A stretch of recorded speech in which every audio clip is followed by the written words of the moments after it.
এই ৰেজাউল কৰিম বুলি মানুহজনক মই তেনেকৈ পোৱা নাই বা মোৰ এনেকুৱা মনতো নাই, কিন্তু শুনিছোঁ যে তেখেত আগতে কিবা অল আছাম মুছলিম ষ্টুডেণ্টছ ইউনিয়নৰ সভাপতি আছিল বুলি, আৰু এতিয়া জইন কৰিছে কংগ্ৰেছ পাৰ্টি। তো আগতে আছিলে all Assam Muslim students union, আৰু এতিয়া হৈ গৈছে মুছলিম পাৰ্টি কংগ্ৰেছত যোগদান কৰিছে। স্বাভাৱিক, বাংলাদেশী মুছলমানসকলেতো তেওঁলোকৰ এটাই ৰাস্তা আছে, ৰাজনৈতিকভাৱে কংগ্ৰেছত যোৱা আৰু নহ'লে মুছলিম ষ্টুডেণ্টছ ইউনিয়ন কৰা।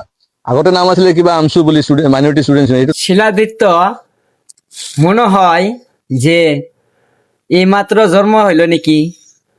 শিলাদিত্য বলে রেজাউল করিম সরকার এক চিনা না, আমসুর একটা প্রেসিডেন্ট চিনা না, অল আসামে পাওয়ার যার শিলাদিত্য তাক চিনা না, বর্তমান কংগ্রেসে গেছে তো তার জন্য চিনা না।